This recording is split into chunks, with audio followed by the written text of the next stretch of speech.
Bonjour et bienvenue au premier webinaire de l'UNSASPEN sur la thématique des carrières. La notion de carrière recouvre un grand nombre de processus, notamment l'embauche, les mutations géographiques ou thématiques, les mobilités internes ou externes comme le détachement ou la mise à disposition, les rémunérations avec les augmentations et les promotions. Ce webinaire est consacré aux rémunérations de base, hors prime, à la fois au moment de l'embauche et leur évolution lors des campagnes d'augmentation individuelles. Ces deux sujets ont fait l'actualité de fait, d'une part, de la récente décision unilatérale de l'employeur, ou DUE, de revaloriser les salaires de recrutement, et d'autre part, de l'ouverture de la campagne des augmentations individuelles 2022.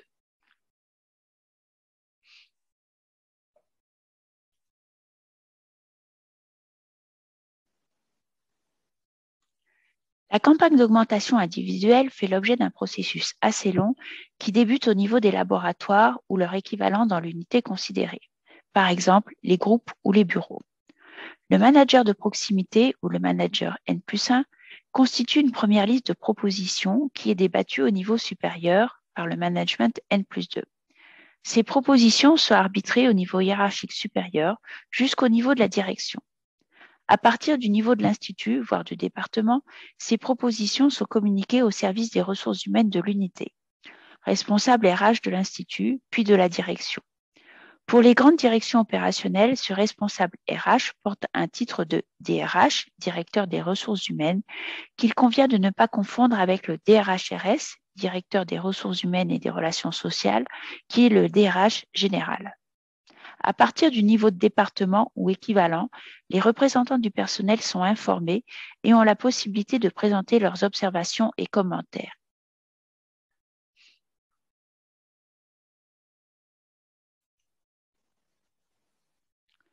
La rémunération à l'embauche obéit à une logique de valorisation de la formation, le diplôme et de l'expérience professionnelle.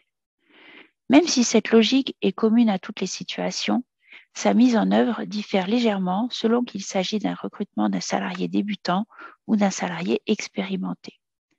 La rémunération d'un salarié débutant est déterminée uniquement par la valorisation de sa formation, le diplôme. Avant la DU de l'automne 2021, le niveau d'embauche correspondant à chaque formation figurait dans un grimoire, le Code de gestion du personnel, qui, dans un chapitre assez long, définissait une demi-douzaine de niveaux d'embauche pour les salariés de l'annexe 1 et 4 niveaux pour les salariés de l'annexe 2. Les représentants du personnel, qui sont consultés pour vérification lors des processus de recrutement, devaient mémoriser ou vérifier dans le texte ces niveaux pour rendre leur avis et observations. La DUE de l'automne 2021 a été fortement contestée par les salariés en place qui, n'ayant bénéficié eux-mêmes d'aucune revalorisation, se sont sentis abandonnés. Cependant, elle a permis un rebasage des salaires d'embauche et, de plus, une simplification. Ainsi, le nouveau système, en plus d'accorder des hausses significatives des niveaux de recrutement, ont limité à 4 niveaux possibles les recrutements des salariés de l'annexe 1, 430, 456, 473 et 503 points. La prise en compte d'un doctorat, faisant jusqu'ici l'objet d'évaluations diverses selon des règles à la logique assez floue, est elle aussi simplifiée. Un doctorat ouvre droit à un bonus de 90 points par rapport à la formation précédente. Par exemple, un salarié débutant, détenteur d'un diplôme d'ingénieur de l'École centrale de Nantes, 456 points, et d'un doctorat, bonus de 90 points, sera embauché à un niveau de 546 points contre 511 points avant la DUE. Un salarié débutant n'a pas de vraie possibilité de négocier son salaire.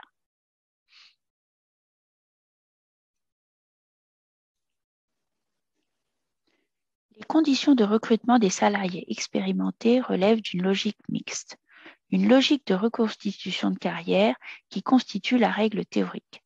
Le nouveau recruté est positionné au niveau qu'il aurait eu s'il avait effectué toute sa vie professionnelle au CEA. Ce repositionnement étant modulable plus ou moins 10% en fonction du salaire antérieur. Cette logique de reconstitution de carrière était la logique privilégiée jusqu'à il y a 4 ou 5 ans. Depuis, elle a progressivement été délaissée au profit de la parité salariale qui permet au CEA de rester attractif en proposant le même salaire que celui de l'employeur précédent. Cette logique amène le CEA à proposer, dans le cadre de ses recrutements de salariés expérimentés, des niveaux de salaire nettement supérieurs à ceux du personnel en place. Cette logique de parité salariale est de plus en plus utilisée car elle est indispensable pour rester attractif par rapport aux autres employeurs. Les salariés expérimentés peuvent avoir une certaine marge de négociation pour leur salaire, en particulier si leur profil est suffisamment spécifique et que leur venue au CEA se solde par une perte salariale.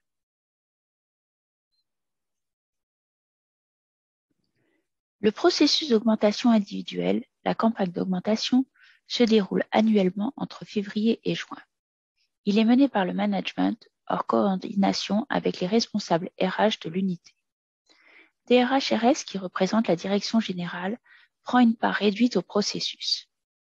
Même si, formellement, elle prononce les augmentations, elle ne fait en réalité qu'avaliser les propositions des directions, lesquelles ont elles-mêmes compilé les propositions de leurs unités, instituts, départements, services. Les représentants du personnel ont l'opportunité de présenter leur éclairage et leurs observations dans le cadre des commissions des carrières et surtout lors des échanges préparatoires. La campagne d'augmentation débute par les propositions des managers, en commençant par celles des managers de proximité, qui sont remontées et consolidées au niveau hiérarchique supérieur, N+2 puis N+3. À partir du niveau du département ou de l'institut, le processus associe les responsables RH du périmètre considéré, département puis institut, et les propositions consolidées sont présentées aux représentants du personnel. Les représentants du personnel ont, à chaque étape, la possibilité de faire des observations. Par leur connaissance des difficultés potentiellement les plus marquées, qu'ils connaissent souvent depuis plusieurs années, ils tentent, dès le début de l'année, d'anticiper les débats et échangent avec les managers sur les situations correspondantes. Pour les autres situations, les représentants recueillent les intentions des unités lors des premiers échanges, puis ils peuvent discuter avec les salariés qui connaissent des difficultés. Ils font le bilan des réalisations et des résultats du salarié pendant la période de référence. Ils s'appuient notamment sur l'entretien annuel qui constitue la base la plus solide car validée par le management. Les représentants du personnel argumentent sur toutes les situations, pas uniquement sur celles des adhérents au syndicat. Cependant, cette intervention suppose qu'il analyse une anomalie ou une injustice. Par ailleurs, s'il est possible d'argumenter ponctuellement pour n'importe quel salarié, la défense d'un adhérent est plus facile et peut s'inscrire dans la durée du fait d'une bonne connaissance de l'historique et de la trajectoire de celui-ci. En tout état de cause, la politique d'intervention ne consiste pas à demander l'adhésion au salarié qui a besoin d'une intervention ponctuelle, auquel il sera simplement demandé de s'abonner à notre liste de diffusion. En revanche, si la situation d'un salarié exige un suivi dans la durée, il est normal de lui demander de nous rejoindre. Les augmentations individuelles sont accordées au choix. Il n'y a donc pas de droit à augmentation individuelle. Le personnel est réparti en 4 catégories au sein d'une grille. Annexe 2, et concernant les annexes 1, la catégorie 1 qui regroupe les E1 à E3, la catégorie 2 et E4, E5 et la catégorie 3, E6, E7. À chacune de ces catégories correspond un ensemble de règles en matière d'augmentation individuelle et de promotion. Ces règles comprennent la définition des augmentations individuelles, par exemple 30 points pour une augmentation médiane en catégorie 1 de l'annexe 1, et un quota, proportion de salariés de la catégorie qui bénéficient d'une augmentation. En théorie, l'augmentation individuelle et la promotion récompensent le travail accompli et la progression du salarié. Toujours en théorie, la politique d'augmentation de salaire permet au CEA de rester compétitif sur le marché du travail en permettant à ses salariés de bénéficier de l'augmentation de leur pouvoir d'achat.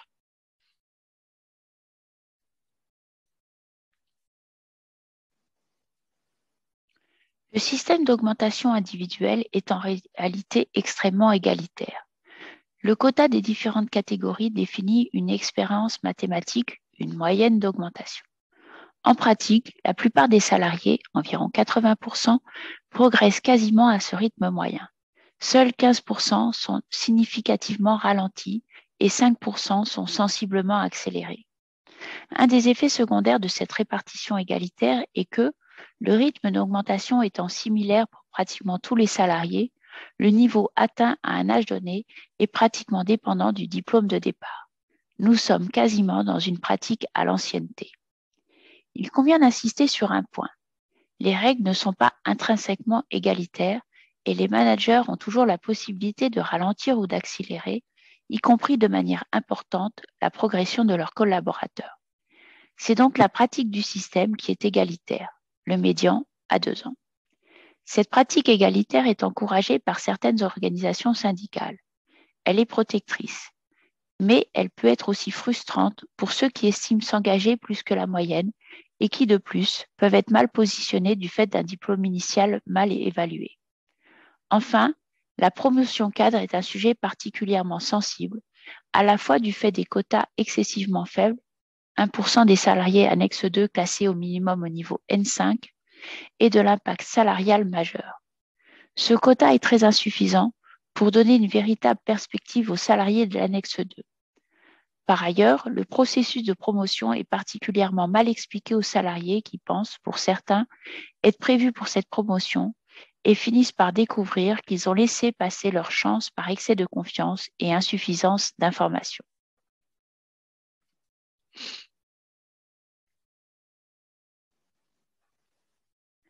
La structure de la grille est inscrite dans la convention de travail et dans un accord collectif, ce qui constitue une base juridiquement relativement solide. Cette structure comprend, pour chacune des catégories, les éléments qui ont une importance pratique sur nos augmentations.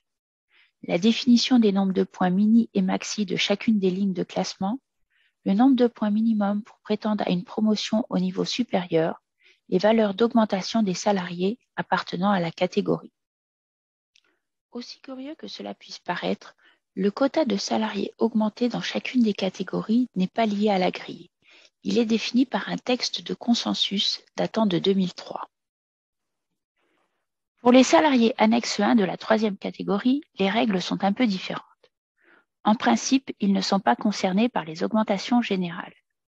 Les 3 valeurs d'augmentation individuelles sont exprimées en pourcentage de la valeur du salaire de base, 2,5%, 4,2% ou 6,5%.